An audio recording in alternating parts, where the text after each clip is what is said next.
them no attention, they will disperse. Thus, if one regards physical misfortunes as great and grants them importance, they will grow, and because of anxiety, pass from the body and strike root in the heart. The result will then be an inward affliction on which the outward misfortune fastens to perpetuate itself. But if the anxiety is removed by contentment with the divine decree and reliance on God, the physical misfortune will gradually decrease, dry up, and vanish. Just like a tree whose roots have been severed. I once composed the following verses in description of this truth. Cry not out of misfortune, out of misfortune. O rich, come, trust in God. Tawakkul. Yeah, Ritual tawakkul. tawakkul. For know that crying out compounds the misfortune and is a great error. Find misfortune's center and know it is a gift within gift and pleasure. So leave crying out and offer thanks, like the nightingale smile through your tears. If you find him not, know the world is all pain within pain, transience and loss. So I lament at a small misfortune, while upon you is a word full of woe. Come, trust in God. Trust in God. Laugh in misfortune's face. It too will laugh. As it laughs, it will diminish. It will be changed and transformed. You know, we have a very real joke common in the Filipinos. It's even a song. You know, it's a song. Tawanan mo ang iyong problema in the Philippines because we have many, many problems, calamities, typhoons, and so on. So there is a song that it's a whole lyric song, but part of the song means tawanan mo ang iyong problema means laugh at your problem. Because if you complain, then the more you become misfortune, you feel the pain, you feel the, you know, even if their house are washed out, even if their house are washed out, gone, they still having like very like having party and happy under the rain. You know, I think it's a reflection of the reality. That's why they survive. They survive. So, if in single-handed combat one smiles at an awesome enemy, his enmity will be changed to conciliatoriness. His hostility will become a mere joke, will shrink and disappear.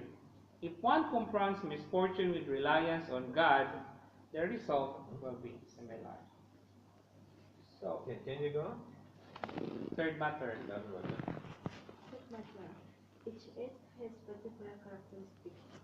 In this age, the misfortune has changed its form. In certain age and for certain persons, misfortune is not in reality misfortune, but rather a divine favor. Since I consider those afflicted with illness in the present age to be fortunate, on condition that their illness does not affect their religion. It doesn't occur to me to oppose illness and misfortune, not to take pity on the afflicted. Whenever I encounter some afflicted young, I find that he is more concerned with his religious duties and the hereafter than are his peers. From this I deduce that illness does not constitute a misfortune for such people, but rather a bounty from God. It is true that illness causes him distress in his birth, transient and worldly life, but is beneficial for his eternal life. It is to be regarded as a kind of worship. If he were healthy, he would be unable to maintain the state he enjoyed, while sick and would fall into dissipation as a result of the impetuousness of will and the dissipated nature of the age. So, Conclusion. God Almighty, in order to display His infinite power and unlimited mercy, has made inherent in man infinite importance and unlimited wants. Further, in order to display the endless embroideries of His name, He has created man like a machine capable of receiving unlimited varieties of pain, as well as infinite varieties of pleasure. Within that human machine are hundreds of instruments, each of which has different pains and pleasures, different duties and rewards. Simply, all of the divine names manifested in the macroanthropos, that is the word, also have manifestation in the microsome that is man. Beneficial matters like good health, well-being, and pleasure cause man to offer thanks and from the human machine to perform its function in many respects.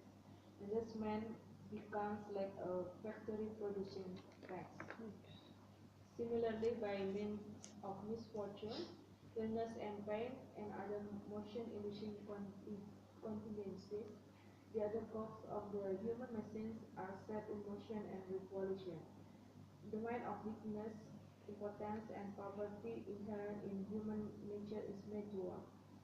It induces in man a state whereby he seeks refuge and help not only with a single tongue, but with the tongue of each of his members. Thus, by means of those contingencies, man becomes like a moving pen, comprising thousands of different pens. He inscribes the appointed course of his existence on the page of his life, or tablet in the word of similitude. He puts forth a declaration of the divine names and becomes himself an ode to the glory of God, thus fulfilling the duties of his nature. Pin. Okay. سبحانك لا علم لنا إلا ما علمتنا إنك